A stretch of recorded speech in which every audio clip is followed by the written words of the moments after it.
We shall next discuss yet another strategy for sorting, namely quicksort. So this follows divide and conquer paradigm. So which means we should focus on how the problem is divided into subproblems and how exactly each of the subproblem are sorted and so on. So the idea is this. Consider this example, say minus 1, 4, 10, 100, 8 and 6. So what we do is we identify one special element, let me call it as pivot. Yes, ma'am. It could be anything, it could be the first element or the last element, we can choose any element to be pivot. With respect to the pivot, what we do is we partition the array in such way that to its left we find all keys or values which are less than or equal to this. So basically we find minus 1, 4 on this side. On the other side we find values which are greater than 6, namely 10, 100 and 8. And the interesting part here is we keep doing this. So which means with respect to this array, we take this to be pivot, say 4, to its left we find minus 1, to its right it is empty. And with respect to this, this is my pivot, so to its left it is empty, to its right it is 10 and 100. And for this subarray, pivot is 100, to its left it is 10, to its right it is empty. And that's all. So we stop when we hit T of one subproblem or when the recursion bottoms out. Interestingly, when all this is are in place, this is called in place sorting. When I say in place sorting, we don't make use of any additional storage. In the given array itself, this computation takes place, and when we stop the algorithm, the array itself, the input array itself contains the sorted output.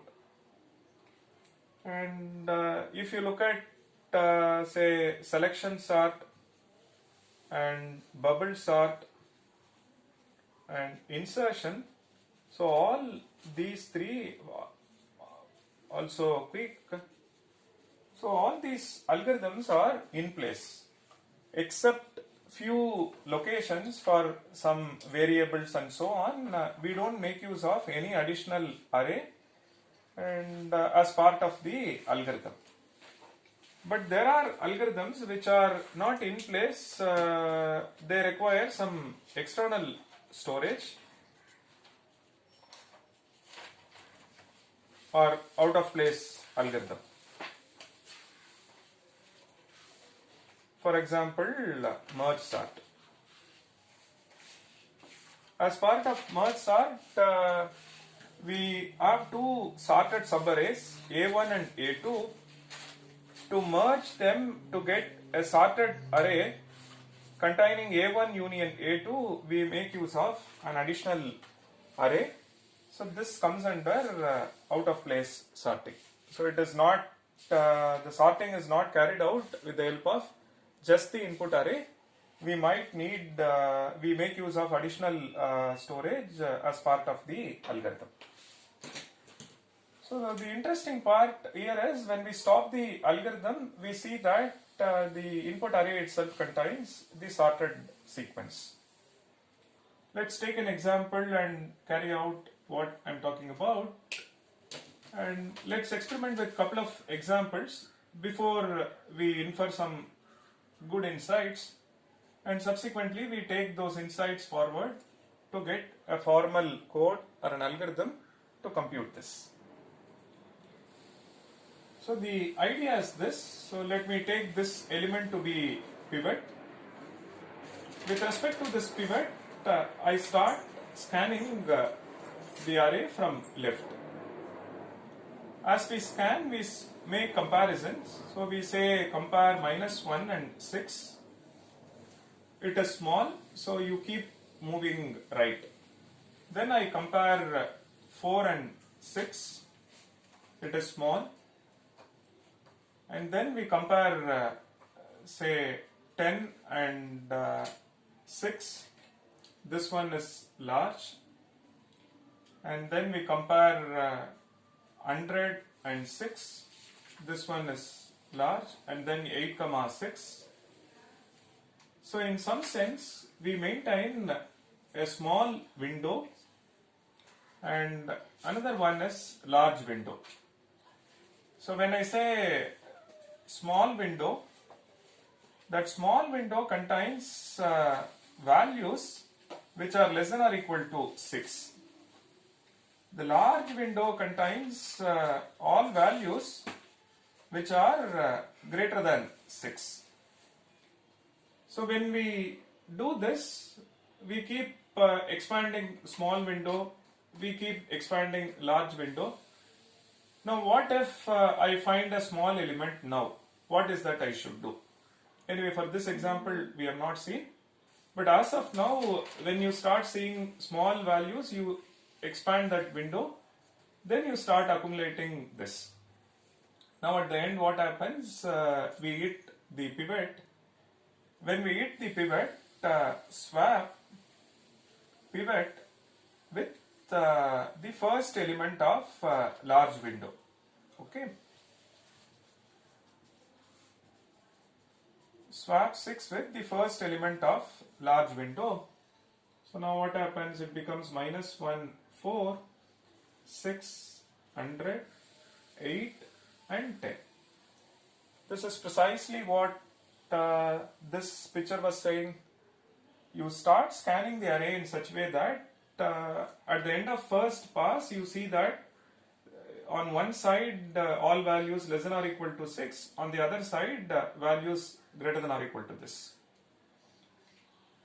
Now we are going to do this one with respect to this recursive subproblem, with respect to this recursive subproblem. Please note it is in place within the array itself. This is taking place. Just for clarity purpose, let me take this out and explain it to you. So for this subarray, pivot is this. Algorithm says you start scanning, so compare minus 1 and 4, it is small, so you accumulate this as part of this. Now you hit the pivot, so we will have to swap 4 with the first element of large window, but there is no large window here, so which means it is placed there only. So which means at the end of second pass, what do we get? We get minus 1, 4, 6, 100, 8 and 10. Now we will have to carry this algorithm with respect to this. So now let's look at 100, 8 and 10. Now this is my pivot. So with respect to pivot, I start scanning from left. We compare 100 and 10. So this goes into large window. Now this was the case we were talking about. We start expanding large window. Now I find an element which is smaller than pivot. What should I do? Like the way we did before, swap 8 with the first element of large window. This way large window is pushed to the right by one cell and small one comes to the front of the window, front of the large window, so it becomes 8, 100 and 10. Now large window is shifted by one cell right, and this is what we have. Now you can see that this becomes small window and you have the pivot. Now we see that we hit the pivot. When we hit the pivot, swap pivot with the first element of large window. So then the sequence becomes 8, 10 and 100. Now what do we get? At the end of pass 3, we get minus 1. We get minus 1, 4, 6, 8, 10 and 100. That is all. So when we stop at the end of pass 3, we see that the array contains the sorted sequence. So the larger picture is this. You have a pivot. To partition this, implicitly we maintain a small window and large window. We start expanding small window as much as we can. So something like this. So we start expanding small window as much as we can. Then we may start seeing large window. Then we start expanding large window as much as we can. Now we see an element x. Pivot is somewhere here. Say pivot is y. So we compare x and y. Now what all can happen? Suppose x is less than or equal to y. So if this is the case, then what do? We place x over here. We say swap x with the first element of large window. Now what happens? This small window increases.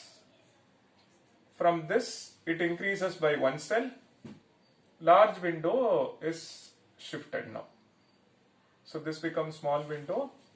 This becomes large window. And if this is big, you simply expand the large window. This is really what we keep doing this as part of this algorithm.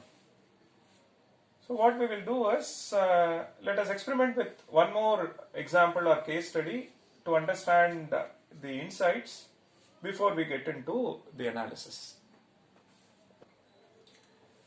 Consider this example. Say let the pivot is 8 and let me have numbers like 1, 4, 6, then say 15, 25, then say minus 10, 5, then 35, 50 and followed by 8. So this is our pivot. So start scanning from left, compare 1 and 8. When we compare 1 and 8, 1 is small, so you start small window. Then 4 and 8, it's small, so we keep growing small window. Now we see that it's like we maintain a pointer which will keep track of small window. Then we start the large window, so we compare say 15 and 8, it's big, so we start creating this large window. Now we see this picture. You have both small window and large window. Now you see an element which is smaller than pivot. What is our action? So we say swap minus 10 with the first element of large window. Now what happens if we do this? It becomes 1, 4, 6, minus 10, 25, 15, 5, 35, 50 and 8. Now you can see that the size of the small window increases by 1. Large window is shifted by 1 cell. Some rearrangement has happened, that's perfectly fine. And we are in line with what we are explaining as part of this code. Now I'm at this place.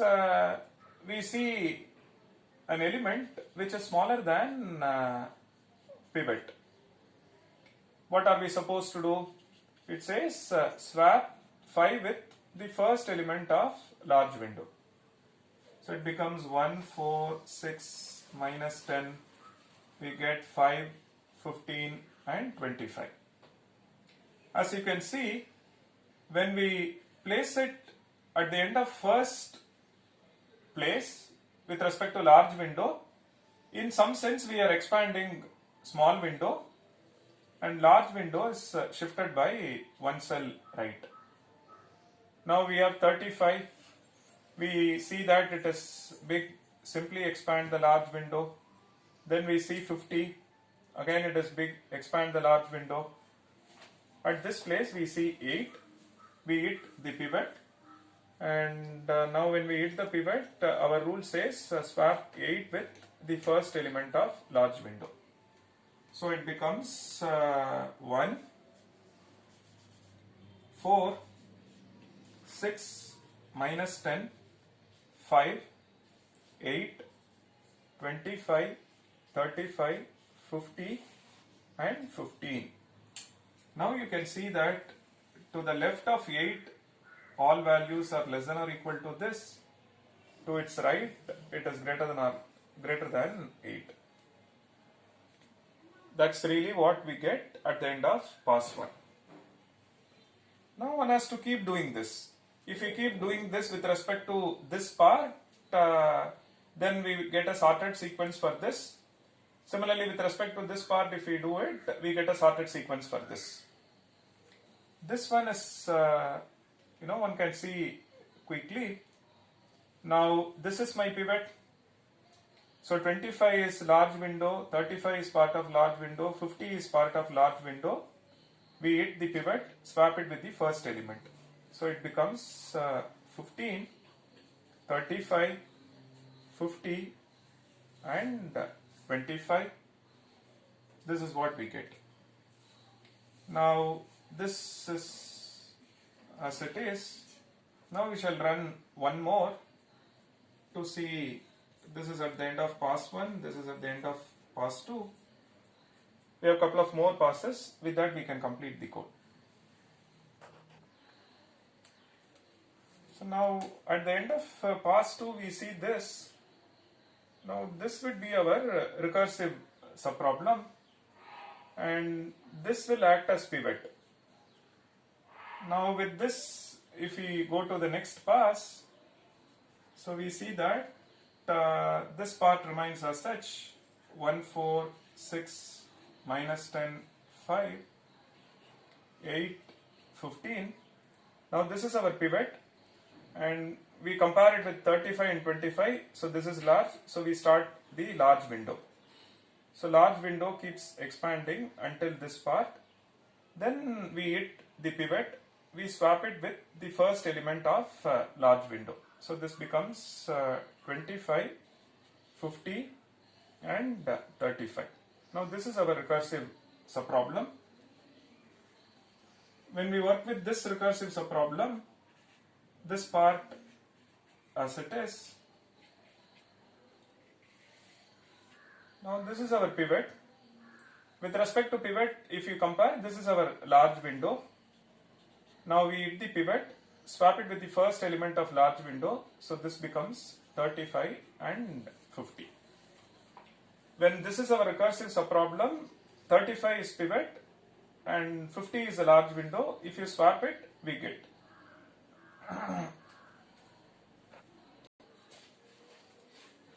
So now we focus on this part of the array.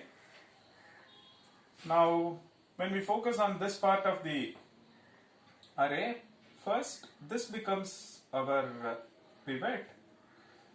Now this is our small window and this is our large window.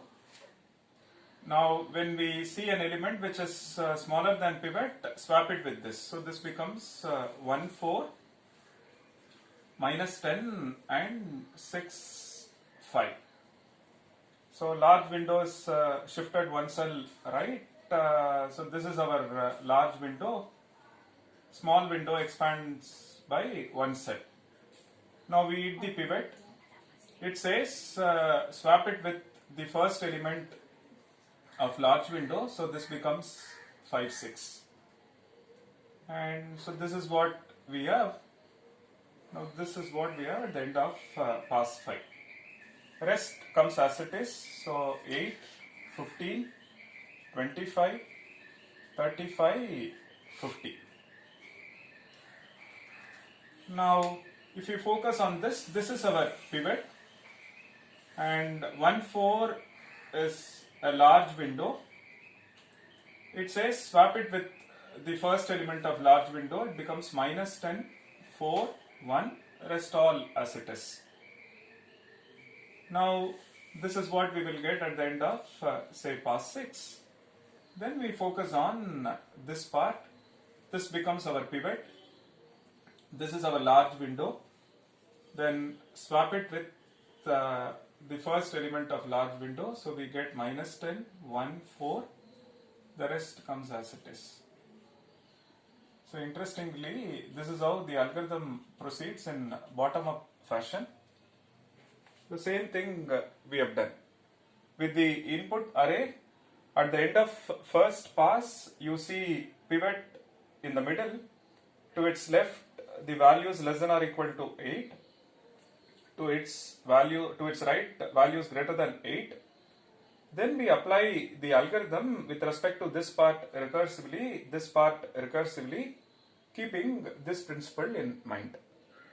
So as we scan the array, if we find small elements, we keep expanding the small window. And if we start seeing large elements, then we start expanding large window. When we are at an element x, then we compare and take a call. If it is large, then simply expand the large window. If it is small, swap it with the first element of large window. This way, large window is shifted by one cell right, and the small window expands by one cell. Now when we hit the pivot, we swap it with the first element of large window. That's essentially what we have done as part of this algorithm. We shall look at two more case studies before we get into the analysis.